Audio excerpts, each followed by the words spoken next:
Hey everybody, I'm Deborah Westbrook for those joining on YouTube, and I'm going to wait a minute on Facebook to see if people join, and then I'm going to start. What I want to talk today is about being divinely human, and as an older generation, how I looked at AI and how I observe it. So if any young people watch this, I'm not discarding it. I'm just looking at it with a lot of wisdom and critical thinking and presenting opposite probably approach to the fact that we are divinely human. So for those of you who gather on the replay, just let me know. While we're waiting, I just want to say that since I've been young, I've been always a big reader. And I believe that reading is essential to broaden your mind, to integrate your internal belief systems, to expose yourself to things you may or may not agree with, and to see things from a different perspective. I think it's important to read and get different perspectives. So I want to show you 3 books while we're waiting people to get on that I'm reading now that are an integration, that kind of form an amalgamation of a new me and what I'm believing and where I'm getting my belief systems from. I know this is backward, didn't switch on Facebook, but there's a book by Paul Levy and it's called Wedico, and it's about the mind virus that's been prevalent throughout all of ancient civilizations, has been recorded in the ancient wisdom of spiritual traditions, and how it is affecting on a global scale a virus which could be predetermined to be somewhat evil without labeling as a separate entity, perhaps coming from the subconscious. While we're reading, I'm going to show you, I'm reading something, I know it's backward, called The Coddling of the American Mind. And it's how good intentions and bad ideas are setting up a generation for failure. How we've developed a sense of victimhood where we're afraid, offended, triggered by anything that is not in line with what we believe. And I believe that's a big mistake. If you go through life only hearing what you want to hear, ain't going to be good. And the 3rd book I'm reading while we're waiting, and I'm going to start, is called Range. Now this book is it's called Range by David Epstein. The reason it's good is because it shows about how a lot of us don't need a convergent reality. We don't need to specialize. We don't need to get those PhDs in one thing. Many of us were born to be divergent, which means that we see through things through very many different lenses, and we form our life based upon an integration of our beliefs. So for those of you who have never pinned yourself down to any one identity, and people have told you, focus on one thing, get a grip and be free, that you don't have to do that. And that's what it says in that book, Range. So let's get started. I want to start this as a series. So I want to lay some foundational things today on how this developed as an epiphany in me and why I chose this path. The reason I'm going to share it with you is because I think it's going to help you for those of you who are trying to find your way, for those of you who are trying to discover where you are and what you're doing, and I'll give you some kind of hope, because I have somewhat floundered over 4 years with grief, with loss, and I had to face it head on. And I have faced it over the course of the past several years, but it hit a head about a week ago where I had sunk really low. And I keep that private among me and my friends. And I had to face the fact that I was letting that consume me, a sense of loss. Everything changed about my life. Where was I going? So what happened is I dealt with it. I looked at it closely, and I found that when I rose up from it and I really started getting healing in my heart, suddenly an epiphany happened. Let me tell you about what an epiphany is, how it led me to where I am, and what happens in an epiphany to change your timeline and to help you go in a different direction. Hi, Evelyn. So an epiphany is a sudden manifestation or a perception of the essential meaning of something. You get an epiphany when maybe you don't know the next step in life, and all of a sudden an epiphany occurs, and it's that aha moment where all the dots seem to connect, or maybe don't seem to connect, but you have a knowing within you that that epiphany is an open door to a new journey. But that then requires that you take the step of faith or of just a knowing in your gut, and you've got to leave a lot behind. And that's hard for people because we want to build on what was before. And sometimes we're not building on what was before. We're changing a timeline, which means we change our frequency, we change our perception. It sets us in a new place in time, and what was once familiar is not beneficial to you anymore. That's why I don't even deconstruct anymore from my Christianity or anything. I left it. I don't feel a victim. I don't pay homage to it. I want to forge something new in my life. And I believe you should be forging something new that comes from the integration of who you are, using your voice or your creativity. And we're going to get into all that on how AI is hitting against that very hard. So when you change your perception, it's built upon frequency. It's built upon energy. You change your perception, you find yourself in another moment in time, because time is built on energy and frequency and perception. So changing a timeline means that suddenly your whole view of what you observe is different. And you're wondering maybe where you are. It may be a new start. And then you move into it one step at a time. And what happened is that I'm going to tell you what happened with me. I dream, but I have had powerful dreams in my life. And by powerful, it means to this day, I could tell you exactly what those dreams were. I know the symbols in them, what they represented. So I went to sleep one night and I had this dream. It was about 6 months ago. And it was so detailed that it blew me away. I wrote it. I meditated on it. I called several people who knew how to interpret dreams.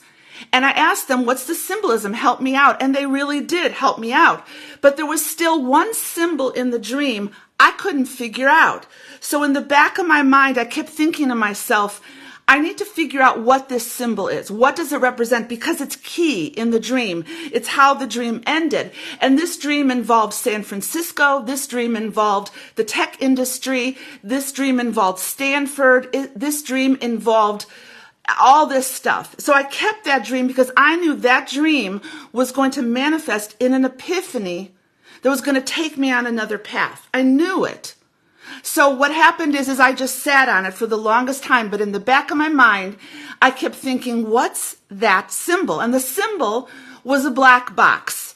The black box looked like a computer, and I was standing in front of a building that had the words edict over it, and that black box was very essential. I had no idea that the black box tied into AI and technology.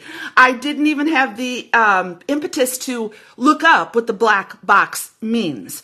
So what I want to say to you is I'm showing this journey to show you how I'm even studying AI, is I'm trying to tell you, believe your dreams, meditate on your dreams, go after your dreams, trust your intuition that it is going to reveal to you a path that is going to take you in the direction that is going to just form the essence of your being, that you know this is the way you're supposed to be. So I looked at this black box and I said, what is this? And so finally I thought one thing led to another. I live an hour from Silicon Valley, and that's called Tesla City. You drive to the Bay Area. When I drive to the Bay Area to see family, and you get to a certain point on the 101 where everybody's driving a Tesla, you're in Silicon Valley, because suddenly the cars around you are all electric vehicles. And so I was thinking of that. Why did this dream, it's not by accident that this dream happened in California. What does this all mean? So I started just with a desire in my heart, wanting to know what it means, and I just got intrigued. I didn't know where it was taking me, but I thought, I don't like all this stuff about AI, but I don't want to pass a judgment on it because I don't want to say it's good or bad until I critically study it, which I have. So I read books and videos, and I've been inundated with the positives and the negatives, and suddenly I felt within me that I was not to observe this, listen carefully because it ties to the dream. I just knew that I was not to be watching these videos, looking at them through my natural senses, because they are all about hustle, which we'll get into. And I thought, let me hear the sound within the sound of what these people are saying. Let me look in their eyes. Let me know intuitively, beyond my five senses, what's being proposed through this massive influx, fast-moving adaptation of AI. Now, I'm not oblivious to technology, but I'm also not a young person who's been born with it. So what I've done is I decided that even though at my age, I love technology, everything about it, I study. So I just started watching videos. And so one day I just happened to watch a podcast on YouTube, and they had two young tech people talking about their concerns about AI. And suddenly, you guessed it, guess what they said in the middle of the podcast? They started talking about a black box. Now, I don't know anything about that. And I went, well, why didn't I Google the black box? It's not the airplane black box. And I thought, because I was meant to see it as an epiphany. And I remember sitting in the chair, and I remember getting goosebumps, which is the flow of energy all over me, and thinking, this is it, but I don't know what it means. So when an epiphany comes, if you want to look at scripture, what did Mary say? Be it done unto me according to your will. Don't get religious. Don't get too Christian on me. There is a humble surrender that when an epiphany comes, you go, okay, I'm not really sure, but I'm all flowing. I was on a high that day going, oh my God, oh my God, oh my God, what is this? Because I knew that choosing that path was going to form a path for me that I am destined to walk in. But it didn't look anything like the path I walked. And it didn't even lead me there through any intention of my own. It was a synchronicity. And it was an aha moment where I was positioned in that place. So I started studying voraciously black boxes, AI technology. I started looking at what it means, what they're planning on doing. I started looking at the people, high expert tech people, of which I was trying to grasp the terminology, because let me tell you guys something. The path that you're supposed to walk is not dependent on a degree. It's not dependent on your education. It's not dependent on how much you know or how little you know. It depends upon the intention of your heart and your mind to follow the path, and you will have everything you know. But it takes dedication, it does take discipline, and it does take wisdom in knowing when to speak, how to speak, or to say nothing at all. That's why last week I couldn't do the Facebook Live. I had no idea where it was going, and I still don't. Let me tell you, even today I'm sitting going, I don't know what the hell, I don't know what to say about this. So I'm just trusting that the intuition within me is going to speak. So I started doing research on black boxes and AI. Now, I'm going to speak about black boxes in the future, a spiritual application. But let me tell you how it integrates with AI. And for the older folks, and I'm not making fun of you, that have 90%, I think, of people don't even research this. I'll define AI. I'll tell you what GPT is doing. I'll tell you what these tech people are proposing, the transhumanism. I will tell you the beauty of your divine humanity, as Greg Braden talks about, that you have everything. You don't need this technology, but the good parts of it and the parts that are being used to control, to lock down your critical thinking and your creativity. This is just my opinion. Now, back to the black box. The black box is an AI technology, and for those of you who may watch this, please give me grace for what I'm talking about. You may have all the right terminology. I'm learning it. So the black box is an AI technology that has an input and an output. But get this, no one knows what's happening in the middle. They don't know about what's happening in the middle. So corporate finances will put input and then they get output, and they make decisions on financial decisions, not knowing how the computer gathered all that information or how AI generated that information, but it has the information. So they make decisions based upon the information. And there's a lot of places using black box technology. Now, spiritually, let's look at that. If technology and transhumanism is going to come in and they're going to tell you that this is good for you, just trust us. From a corrupt, lying political structure and a corrupt, lying global elitist, they're going to say, trust me, I know what's good for me. I know it's good for you. Don't worry about what's happening in the middle. Just trust that the input going in is going to produce a better life for you for the output. But you don't do that. Never, never, never trust your life away, or give your sovereignty, or give your beautiful humanity into the hands of a black box spiritual technology that doesn't have you think. They're more concerned that you output the narrative, which is what many in Christianity are doing, because it is also part of the problem, folks, in legalistic Christianity.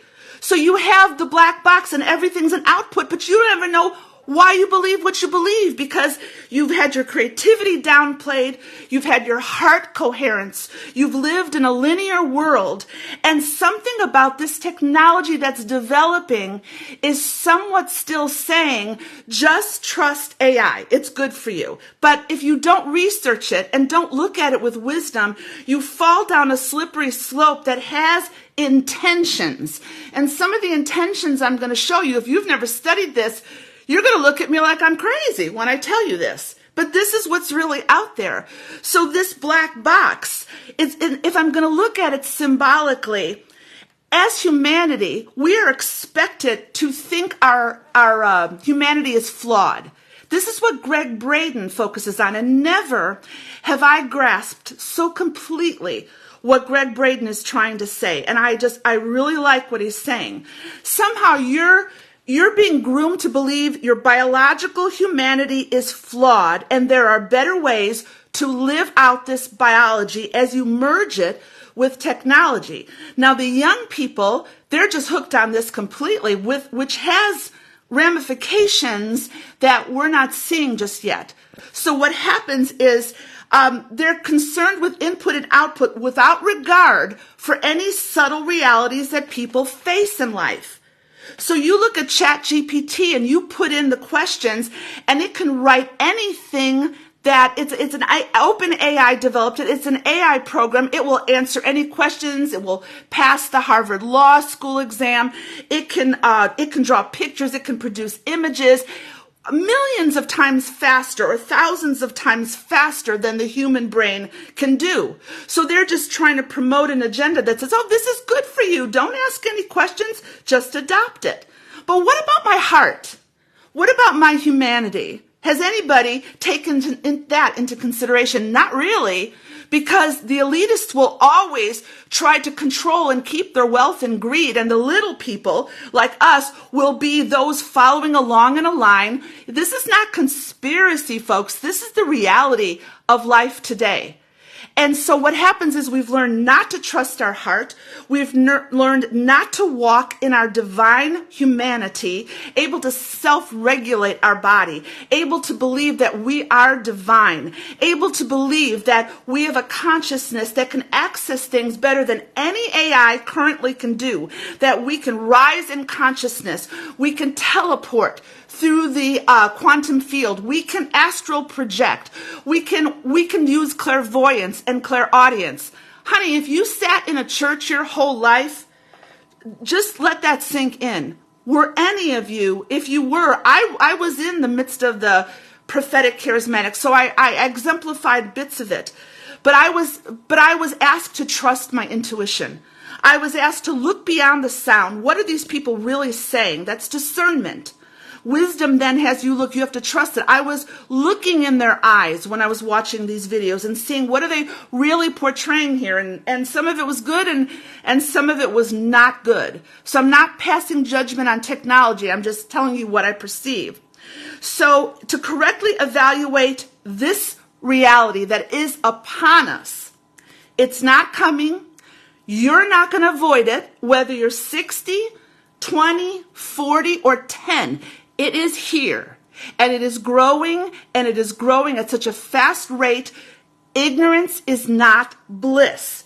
You are going to have to become aware of these things because, as Greg Braden talks about, there will be two parallel realities that form.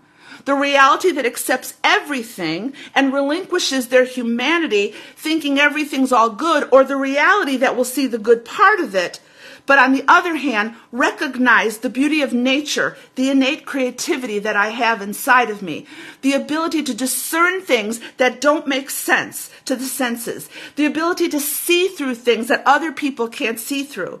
The Guru Sadhguru said, the way to navigate this time into which you've been born, as well as I've been born, is to rise up in our intuition and spiritual giftings in consciousness, to rise above at a higher level as we ascend in light. So those two parallel realities are upon us. It doesn't mean there's good AI technology, and I'll get into the specifics in a minute. It's like I just watched a video by Greg Braden talking with a Navy SEAL. If you're going to come back from war and you're going to have missing limbs, you're going to have bionic limbs put on, which they may then put a transmitter within you, so you will be able to hug your child and hold your child. Those are good uses of technology. But to want to plant a chip into every baby's brain in order to regulate what they're doing, folks, it's going to sound so science fiction. If you have not been looking at this stuff, like I said, you're going to think, is she for real? Is this, just do your research. Okay, so AI integration through applications of intelligence that have hit the system so fast that what it took 4 years for Facebook to rise up is now just 2 months that an application called ChatGPT gathered 100 million users, I think. And I'll share what that does. So it's coming on fast and it's coming on strong.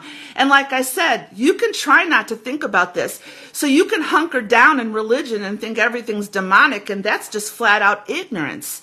You can hunker down in technology who wants to control our bodies and make us immortal, and that's narcissism. That's trying to be God.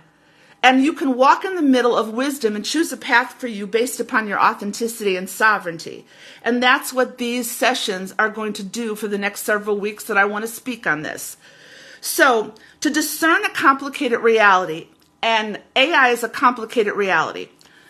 Once you start really studying and start watching these videos on artificial intelligence, and you listen to philosophers, scientists, tech people, young people, old people, journalists. It's like business people. It's like you're standing in the middle of a whirlwind and things are moving so fast. And some of these business people, it's like pure hustle. This is literally how they do it. Got to do it, got to move, got to move. Because if you don't do it, folks, someone else is going to do it. Don't be left behind. So there is this hustle like you're in the whirlwind without any wisdom, and just jump on the bandwagon. Don't think about it. You can be a millionaire through this. They can write you programs. It's so hustle that there's no sense of wisdom in it. There is very little, if any, compassion or empathy. There is practically no spirituality. And it is bizarre. So when you're dealing with a complicated reality that has many different pieces in your life, whether it's why people feel the way they do, why your children are acting, why you lost your job, when all of reality hits you and there's so many diverse fragments that you cannot join together, you have to use your intuition to integrate them all for a better you. So AI is so complicated when I'm first starting out listening, and it's so open-ended that I had to use my gifts of discernment and sound and what's being said here. You see various videos where they will say the development of this is either good for humanity or it's a dystopian nightmare of fear and control. You are looking at such diverse spectrum of what feel about AI, but the one thing that you will discern through all of it, they don't really know. They're asking you to trust. That's why Steve Wozniak from Apple, Max Tegmark, the physicist, and Elon Musk, all of them signed a document that said, let's put a 6-month moratorium on this so we can gain a greater grasp of it before we forge ahead, when we don't really know where this is going to take off. So the reason that they don't want to do it is because they feel, not them, but the people that are fighting this are going, well, if we don't do it, China's going to do it or Russia's going to do it. And if they do it, they're going to get the edge in a global world power system. And you folks are in the middle of it. So naturally, they're not going to stop. There's 90% buildup of technology and 10% wisdom. There's no wisdom. There is just like a robotic focus on how to move this ahead. But yet, on the other hand, there are really good uses to it. So where this is going, I don't know. I'm going to take off in the future with more detailed explanations. I went into studying this because of the dream going, what the hell is this? And I was open-minded. And I said, I'm going to listen. I'm not going to make a judgment call. And that's how you approach an epiphany that starts to lead you in a new direction. When the idea of the black box came, I made no assumptions that I knew what in the heck it was even going to do for me and how it was going to change my trajectory. I still don't truly know, but I do know it is changing my trajectory. This is what I believe it's doing. And I'm telling you all this to help you. I'm no longer going to focus on Christianity or just spirituality. I'm going to truly integrate my spiritual being with my humanity, with biology and with spirituality and with ancient wisdom to flow in this world for which I have been born into, uniquely me, to establish joy and peace and harmony, and to be discerning enough when someone says to me, go this way, I have a few choice words for them if it's not the way I want to go. In the process of that, I know you will lose people because people still want to, how do I say this? When you're deconstructing from something, you can build a whole new religion on what you're deconstructing on. You can help people get out of it and then build a whole pyramid to that. I don't want to do that. I want to bring you out and set you on a path where you begin to explore things about yourself you never knew. And I want to do it for people that are older, not young. We're older, but we're still living in this world in the midst of all we're going through. So I learned to discern the sign. I also realized that I had to look at it through spirituality and consciousness. Because you see, a lot of these tech people, they believe consciousness is lodged in the brain. I'll just leave it at that. Either consciousness is lodged in the brain or consciousness flows from within the brain. Well, I'm not sure I believe either one of those. I believe consciousness is a self-awareness that the brain employs. But if you believe it's just lodged in the brain, guess what? You can download your consciousness, this is what they're projecting in the future, onto a digital chip. And you can leave aside your physicality and your biology, and they can implant that digital chip, which holds all your knowledge and all your consciousness, into a new body, into a new system. Therefore, you are immortal. I don't think it's that easy. So I had to search for any means by which these videos spoke about consciousness, and I found none. The only thing maybe they said was, well, we're not sure about consciousness, so what they're doing is the black box. Let's just see the input. Let's see what it can do for humanity. Let me take ChatGPT and I'll give you an example. There was an artist, I believe New York, and he was very well known as an artist. If someone got on ChatGPT, and you can literally say, I want to paint a picture that looks like this artist. And all the images came up, and then he sold those images for $400 or something like that. And he literally took this creative's work and made it his own. Well, who's held accountable to that? So the reality is that you can do anything on this, but do you want to? So another point I want to make, and I know I'm going in a lot of different directions today, is that the essence of the heart behind the invention, the heart behind the innovation, is key to where this innovation goes. In other words, when you create through love energy and not ego, and not hustle, you're going to spread love energy for the good of the collective. But that's not what's happening. You mean to tell me, in a day that we're living, filled with disinformation, deep fakes, lies, corruptness on a level that I have never experienced. And when I saw how corrupt and lying a lot was, I had to grieve that we have fallen so far. And then I picked myself up and said, I'm not living like that. So when you discern that, you begin to see that you choose another path to live. So ignorance is not bliss. Now, a few more things to say. This is all info and intro today. I saw this dream, the black box, had my aha moment, had my epiphany, and I pulled back in times of silence. Again, do not make assumptions based upon what you think these epiphanies are getting ready to show you, because within the epiphany is an increasing dimension of light that you're going to walk on a path that's going to be surrendered. It's like, I know we're only one self. I get it. But your unawareness, your higher self that wants to pull you into union, into a higher dimension, is going to call to you, just surrender, which means you've got to trust your intuition. And if you've never trusted your intuition, if you've just done everything you're told, if you've moved in a linear path, trusting everybody, even when you had that gut feeling that wasn't right, you're going to be in trouble. You need to learn to trust your intuition.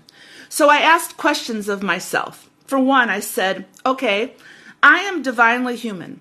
So why would I need to integrate any technology that wants to influence my life, rob me of creativity, perhaps be implanted in my system before I explore the unlimited reality of my consciousness? Isn't that putting something in me before I really know me? And if you've been in religion so many years and you've been told what to think, how to think, when you come out and you're standing in this wide open field, don't you want to explore a little bit about what makes you you before someone else is trying to tell you and create an algorithm that wants to know your deepest secrets so that they can show you who you are rather than you discovering it? Don't you want to rise in consciousness before you subject yourself to that? I also asked myself, is AI advancing within the undercurrent of greed, control, bias, and division? Yeah, it is. Or is it within the context of advancing humanity? Yeah, it is. That's the unknown that nobody knows yet. I have stories that I've learned asking ChatGPT questions, and they come back with these evil answers about the destruction of humanity that, like, if I wasn't raised growing up with an iPhone computer, to hear this stuff is like, are they kidding? But no, they're not. I had to ask myself, what are the effects on my creative expression? Like, they thought when they developed this that the people that were going to take the hits were the labored people, the lower level jobs, but that's not what's happening. The first group to take the hits in the development of this AI are creatives, musicians, artists, painters, sculptors, because it can now be produced so easily, writing newsletters, creating art. But who gets enjoyment out of just plugging that in? I don't think our generation does. It's not like we're rejecting it, but there is something about the beauty of satisfaction when you've composed a musical piece, or the beauty of satisfaction when you've drawn something that you know is art. I'm going to plug that in, and this is going to tell me what I can do, what I can create. This is a deep well, and that's all I'll say for now. So religion has also failed people. Having been a Christian, Christianity has devalued me by bringing me into duality and linear understanding to where I just fell for whatever anybody was telling me and followed the narrative. And then when I left, you deal with guilt, you deal with anger, and you come out into a freedom of exploration, but don't accept everything. There is wisdom to be incorporated into your forward movement. So again, I'm going to tell you what the guru Sadhguru says. He was speaking to a group of young people in India who talked about AI, and he said, to move out of the realm of AI control, one must do something beyond your intellect. Move in consciousness, psychic power, the realization of your divinity now, not someday, now. So I'm going to end with a few things. First of all, I should have started with this, but I didn't want to. Guys, let me just say something. I am so doing this for me. I love all of you, but I had to disentangle from people before I could find my path. I had to disentangle from pleasing people or not pleasing people. I had to disentangle from people's opinions while still in wisdom listening to constructive criticism. You will never find your way until you disentangle from what everybody's doing and find your path. And even if it got no likes and nobody ever sees it or knows it, there is a knowing within you that you are walking out your life in the fullness of your incarnation. What is artificial intelligence? Here's a definition. Artificial intelligence is about making computers and more like humans. All artificial intelligence designs are inspired by the human brain. By the brain, not the heart. By the brain, not the heart. That's the black box. They figure everything by the brain. They trust the brain. They trust that without compassion, without empathy. Artificial intelligence is a type of computer technology which is concerned with making machines carry out work in an intelligent way, similar to the way a human would, and better. Don't doubt that. Don't look at me like, and better. So OpenAI developed something called ChatGPT. It hit the market with force. Young people like it. It's now at the top of Snapchat. It could be your friend. Let me challenge your belief. It could be your sexual partner. It could be the person that loves you. It's going to work its way into AGI, into robotics. It's going to work its way into transhumanism. It is going to be everything you need. Why do you need humans? When you're lonely, just talk to ChatGPT. It will encourage you. Why? Because it knows you. It is able to process your emotions. It is able to look and follow you through an algorithm. Whether it's Facebook or Google, it knows what you buy. Why is it when I look up how to buy socks on Google, suddenly I'm seeing 50 million ads for socks on Facebook? Why is it that my feed has gone down to just sponsorship? Where is the connection? Some of you guys I don't even see. It is controlling, it is controlling, it is controlling. So ChatGPT was built by a company called OpenAI. It's a natural language program to create human conversations, and it does it better than any of us ever can. Within 2 months, it had 100 million users. We'll talk about it in the days ahead. So I want to leave you with just some facts on some things that AI is doing, okay? And then I'll post about it in posts over the next week, and I'll do another Facebook Live. So when we talk about AI in whatever form, robotic, apps, image creators, anything you want to think about AI, they have a goal, folks. They're moving in a direction. AI is capable of strategy, not just linear thinking line upon line. It is able to integrate over time. The more sophisticated they do it, to emulate your emotions, to emulate your facial structure, so that if you're facing an AI-generated image and talking to it, it will look with eyes that really understand, and its face will develop, because it is now through Emoscape, it's developing robots that have the ability to have empathy. Really? I mean, that'll look like it has empathy. When you have a young generation that doesn't know any of this because we haven't helped them out, they're going to buy into it.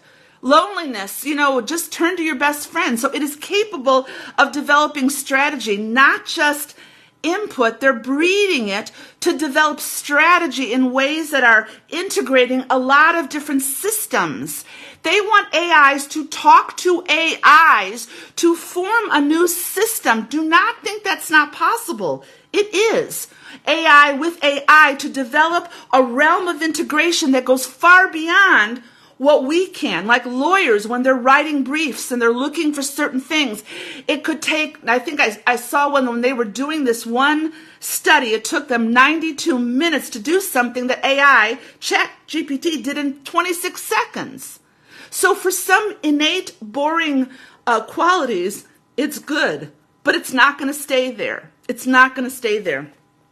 Another thing, it incorporates deep fake porn. I mean, come on, like it's going to be taken over by the porn industry. Just go Google and go to YouTube and watch, how can AI be my lover? How can I have sex with an AI? I mean, come on, folks, this is the real world. Stop being so rigid and black and white. When you Google stuff like that, you will realize that AI can put anyone's face on anyone's body and put you in a porn video. It can put out mass disinformation to where if you do not have discernment, you will not be able to tell the difference if this is generated image or if this someone's talking. Will we ever have a fair election in the future? I'm not talking about the past. I don't know. Will there be so much information put out that because the majority of Americans are somewhat ignorant now, they're not thinking, they're not critically thinking for any number of reasons. They're trusting anything and anybody, and they're not researching enough to find out what's really going on. This AI simulates real human behavior. It can perpetrate bias and misinformation, lies, influence, government control. There's no crisis on the border. We're not trying to control you. And people, because they don't critically think and they know nothing about intuition, they're just going to receive whatever's told to them. And so it's going to perpetrate, it can like write Facebook posts where you actually believe and you're going to follow it. It can write Twitter feeds. It can do so much. It could be asked questions that if it's raised up in the bias of the inventor, totally obliterate any thought other than the bias of what's perpetrating it. And they don't know where it's going. They don't know. They're just developing it now. Wait till you hear the next thing. They don't know where this is going to go. Don't think it doesn't have some type of reality where it can integrate faster and eventually do things that we are not aware of what could happen. And they say that AI is the new arms race. It's no longer about the nuclear arms race. It's the new arms race on who could get this faster and employ it in the system to where they can work through the system. And just and basically it's like, I don't believe at this point, unless here's the deal too, if it's regulated, then it's going to be controlled, there'll be laws passed to control it, which means controlling you. So there's no way out of this. We're in this. So the truth of the matter is you're going to have to make a choice. You will have no choice but to make a choice. It simulates real human behavior. It also does creative theft. It just drives me crazy when I see people producing AI art. Is there something wrong with that? No. A lady on one of the videos says she has a business and she was spending so much money in putting out newsletters. So she writes her newsletters through ChatGPT and other apps so that she not only saves money, she saves time, and she can employ better focus on her customers. Yeah, that's good, but there's always an underside to that. So that lays off jobs. That puts people. So get this, one other thing. We're going to break this all down. Do you realize that if you're going to decimate 20% of the economy of jobs, where are those people going to work? What do they do with their spare time? How do they find purpose? I know. The tech people say, let's all have a universal basic income. Then you don't have to work anymore. If your job's been displaced, you have unlimited time of pleasure. We're just going to give you an unlimited a universal basic income. Doesn't that sound good? Then you can really do everything you're called to do. That's also a deep hole. It takes more jobs, and when they want to create a universal basic income, that's bullshit. That is dependent on power and an elite class, because no matter how this is developed, there is still going to be an elite class that is going to have control over this, even when they say it's for everybody. Who's developing it now? There's only a small number of companies developing it now. So why am I telling you all this? I'm telling you all this because I'm assuming that the people watching this are probably over 40, and we just are, we don't know. We have to become aware, because the young people are aware and they're buying into this. Where does the wisdom come from? Another thing, it causes geopolitical friction. It's the new arms race. Another thing, Emo Shape will have robots that change facial expression. You can add AI friends and lovers as sexual partners. It can write your essays, do your homework, pass the bar exam, create websites, generate newsletters and blog posts. It can do everything, and it can do it better than you. And that's fact. Anything that requires information and a brain and a linear logic, it will do better than you. But it does not take into account the reality of my humanity. And that's where the spiritual aspect comes in, because these people, some of them want to play God. And I'll end with this. There's a guy, Ray Kurzweil. I was not even aware of him previous to just a month ago. He is a futurist, and a lot of his predictions have come true. So the guy has predicted that we will hit a singularity by 2045. People believe it's sooner. Now, what do you think a singularity is? And this is no bullshit, folks. These people are serious. The singularity is when AI and robotics merge so and fuse with humanity that we are indistinguishable from our humanity and our robotic AI intelligence. And he is proposing that this is a reality, and they can think of a future world. Now, Greg Braden says that doesn't seem to hold up under consciousness, but who knows, right? There's things yet to be unexplored or explored. So what am I going to focus on in the weeks ahead? I'm going to focus on this. What is the black box? And how do you learn to discern when the output coming from situations or from people or from government or from religion, how do you discern what is the core root of where that's coming from? Is it control? Is it love? Is it greed? Is it narcissism? How do you take everything and your senses are tuned on to truly trust your gut and to discern what's coming at you? We will talk about intuition. We will talk about, I've changed a timeline. I'm not going back. I don't want to post anything else on biblical verses. Do I still read them? Yeah, I'll post them when necessary. And I still love that my focus on where I came from. It brought me to this point, but I'm not going to hang on to my whole identity with a biblical verse. It doesn't work for me anymore. So I'm going to shift my timeline and I'm going to shift the audience. And I'm not there yet. I'm brave enough and fearless enough to start this in the midst of my imperfections, in the midst of not knowing everything, in the midst of maybe talking too fast or being too passionate. But I'm just working this through on the discipline of being me and being so happy when I get off of this feed and untethered from all of you while still innately loving you. I can't love you if I'm not untethered from you to the point where I will speak truth to you, because that love energy is an energy connection. It is not dependent on whether you like me. We will know because we're resonant. And we're going to talk about what happens when you change a timeline. We're going to talk about your place in time. Why were you born now? Why were you born? You don't want to check out right now. I'm going to be 69 in a couple of weeks, and I'm telling you, I feel, Kay Fairchild's been preaching on divinity and immortality. I feel like that. I feel that I go to the doctor says, yeah, lose a little weight, but you're really in good health. Why is that? Yeah, I try to eat well. Yes, I'm exercising, but there's this joy in me being me, and I'm not checking out until it's my time, and then I'll go. And I don't know when that is, but it is not now. You have to believe that within you is this divinity that is going to not only affect you like spiritually, it's going to affect you emotionally. It's going to affect you bodily. It's going to affect how you are. I am no longer afraid of telling people how old I am. Age is a number. Ladies, age is a number. Gentlemen, age is a number. We're going to talk about that in the days ahead. And one other thing, let your past go.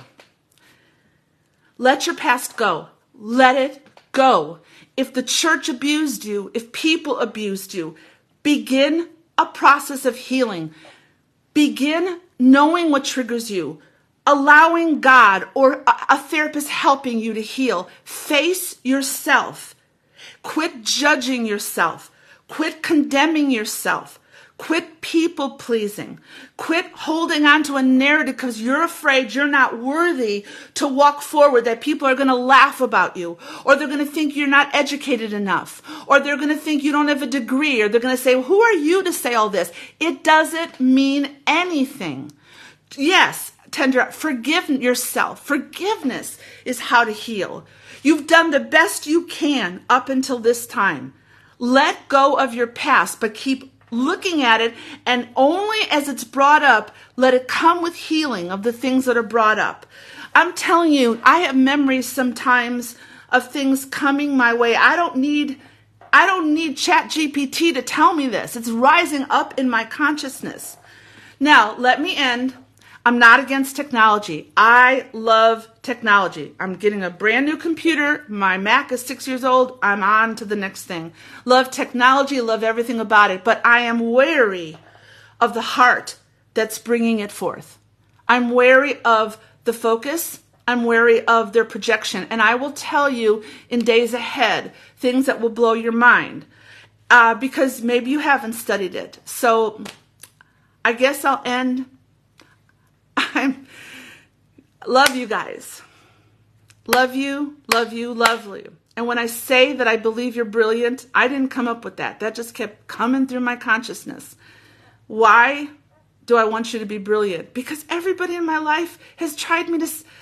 Okay, my whole life, people have been telling me, settle down, focus. You talk too much. You think too much. You change topics so much. You're so outlandish. You're so out there. You're so loud. And I tamed down for so long. And right now, I don't give a shit what anybody thinks. Am I loud? You bet. And do I change topics? Heck yeah, I'm a Gemini. I do it. Do I inspire brilliance? Yeah, because I want you to get off your ass and do something with your life while still loving you. I'm not going to cut you any slack. I'm going to tell you the truth because I love you, and I will do it with grace and humility, because that which comes from love always flows in grace, humility, and speaking truth. So know that you are incredible. That's not just a meme. You are incredible.